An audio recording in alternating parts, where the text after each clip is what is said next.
بسم اللہ الرحمن الرحیم۔ السلام علیکم ناظرین۔ ہاروت اور ماروت کون تھے؟ بابل کا کنواں کہاں ہے؟ اور ہاروت اور ماروت کا جادو کس طرح کا تھا؟ یہ وہ پراسرار سوالات ہیں جن کے جواب تو بہت ہیں اور لکھنے والوں نے بھی بہت کچھ لکھا ہے، لیکن ان قصے کہانیوں میں حقیقت کو تلاش کرنا گہرے سمندر سے موتیاں نکالنے کے برابر ہے۔ ہاروت اور ماروت کے متعلق بنیادی طور پر دو طرح کی روایتیں ملتی ہیں، ایک وہ جو قرآن اور حدیث اور تابعین کی اقوال میں موجود ہے، اور دوسری وہ جو تورات اور انجیل اور اسرائیلی روایتوں میں آتی ہے، جبکہ ان اسرائیلی روایتوں کو بیشتر علماء اور مؤرخین نے تائید کی ہے۔ اس ویڈیو میں ہم ان دونوں طرح کی روایتوں اور واقعات کو مکمل پیش کریں گے۔ روایتوں کے مطابق حضرت ادریس علیہ السلام کے زمانے میں ایک مرتبہ آسمان اور زمین کے درمیان سے پردوں کو ہٹایا گیا تو فرشتوں نے زمین میں آباد انسانوں کو دیکھ کر تعجب کیا اور بولے، یا رب العالمین، ہم تو گناہ کے قریب بھی نہیں جاتے، جبکہ یہ بنی آدم گناہوں میں اتنے مبتلا ہیں۔ اگر ہم ان کی جگہ ہوتے تو کبھی تیری نافرمانی نہ کرتے۔ اللہ نے ارشاد فرمایا، انسانوں کو غصہ اور شہوت دی گئی ہے، اگر یہ چیزیں تمہیں دے دی جائیں تو تم بھی اس طرح گناہ میں ملوث ہو جاؤ گے، لیکن فرشتوں نے کہا کہ ہم ایسا ہرگز نہیں کریں گے۔ لہٰذا اللہ کے حکم سے فرشتوں نے اپنی جماعت میں سے دو بہترین اور اطاعت گزار فرشتوں کو چن لیا جن کا نام ہاروت اور ماروت تھا۔ اللہ تعالیٰ نے ان دونوں فرشتوں میں انسانی فطرت اور شہوت ڈال کر دنیا میں بھیجا۔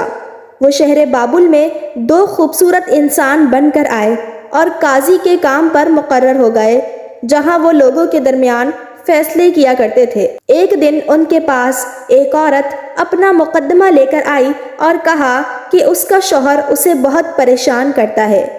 ہاروت اور ماروت نے جب اس عورت کو دیکھا تو وہ اس کی خوبصورتی اور حسن سے مرعوب ہو گئے اور اس پر عاشق ہو گئے۔ انہوں نے اس عورت سے زنا کی خواہش کی تو عورت نے ان سے کہا، تمہاری یہ خواہش میں تب ہی پوری کروں گی جب تم بت کی پوجا کرو، شراب پیو یا میرے خاوند کو قتل کر دو۔ ہاروت اور ماروت نے شراب نوشی کو چھوٹا گناہ سمجھ کر پی لیا اور نشے کی مستی میں دو اور کبیرہ گناہ کر بیٹھے۔ اس عورت نے ان سے آسمان پر چڑھنے کا عمل بھی سیکھ لیا جس کے ذریعے وہ آسمان پر جاتے تھے۔ جب عورت اس عمل کے ذریعے آسمان پر گئی تو اللہ تعالیٰ کے حکم سے اسے ستارے کی شکل میں مسخ کر دیا گیا۔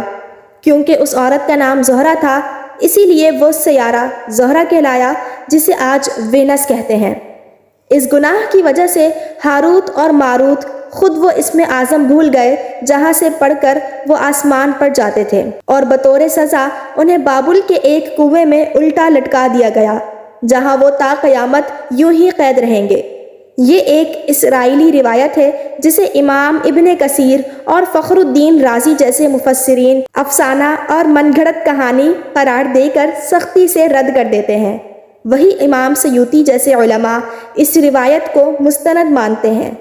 ہاروت اور ماروت اور چاہے بلبل کے سلسلے میں ایک اور روایت کثرت سے بیان کی جاتی ہے جس کے مطابق ایک زمانہ ایسا تھا جب شہر بابل روئے زمین پر تہذیب و تمدن کا مرکز تھا۔ یہاں کے لوگ باطل خدا کی پرستش کیا کرتے تھے۔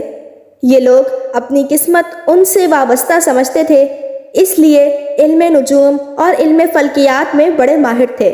ان کے بت قدوں میں ستاروں کی پوجا کی جاتی تھی۔ یہ لوگ جادو، تنتر منتر، سفلی کو بہت اہمیت دیتے اور اس علم کے ذریعے معاشرے میں خود فساد پھیلاتے تھے۔ یہ لوگ طلسم، جادو، تنتر منتر میں بہت آگے بڑھ گئے۔ ان میں بڑے بڑے جادوگر موجود تھے۔ ان کی تاریخی کتابوں میں جگہ جگہ جادو اور تنتر منتر نظر آتا ہے۔ ان کا جادو دور دور تک مشہور تھا۔ مختصر یہ کہ اس شہر کا باشندہ ہونا ہی جادوگر ہونے کی علامت تھی۔ جب حضرت سلیمان علیہ السلام کی حکومت آئی تو آپ نے ان لوگوں کو اس شرکی عمل سے روکا اور ان کی جادو کی کتابوں کو ایک جگہ جمع کر کے اپنی عظیم کرسی کے نیچے دفن کر دیا۔ تاکہ اس فتنہ انگیز علم کا جڑ سے خاتمہ ہو جائے۔ جب سلیمان علیہ السلام کی وفات ہوئی تو شیطان نے ان کتابوں کو دوبارہ کھود کر نکالا اور لوگوں سے کہا کہ سلیمان پیغمبر نہیں تھا بلکہ ان کتابوں کے ذریعے حکومت کیا کرتا تھا، لہٰذا ہوا میں اڑنا، جنات پر قابو اور سلیمان علیہ السلام کے غیر معمولی معجزات دراصل جادو اور سفلی کا عمل تھا۔ بنی اسرائیل نے اس کی پیروی کی اور ان کتابوں کو پڑھنا شروع کر دیا، لہٰذا دوبارہ یہ شر انگیز علم اس قوم میں سرایت کر گیا۔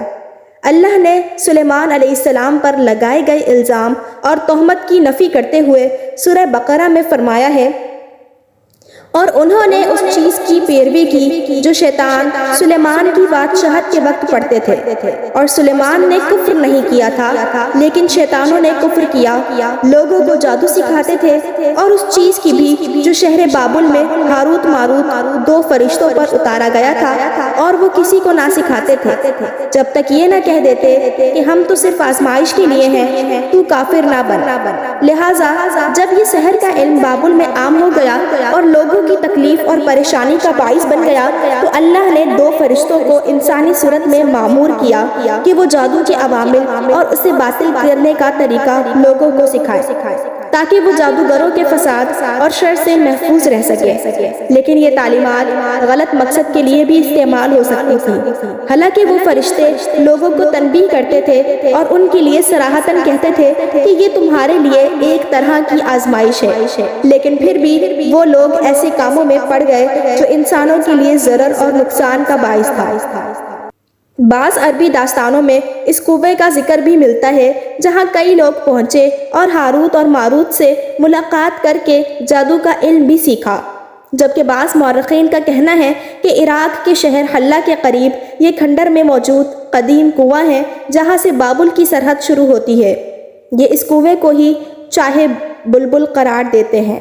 بہرحال اس واقعے سے یہ سبق ملتا ہے کہ سفلی اور جادو ایک شرکیہ عمل ہے، مگر یہ کہ اس کا استعمال فساد اور شر پسندی کے خاتمے کے لیے کیا جائے۔ تو امید کرتی ہوں کہ آپ کو یہ ویڈیو پسند آئی ہوگی۔ ملتے ہیں بہت جلد ایک نئی تحقیقی، تاریخی اور معلوماتی ویڈیو کے ساتھ۔ دیکھتے رہیے واقعہ پلانٹ۔ اللہ رب العزت آپ کا حامی و ناصر ہو۔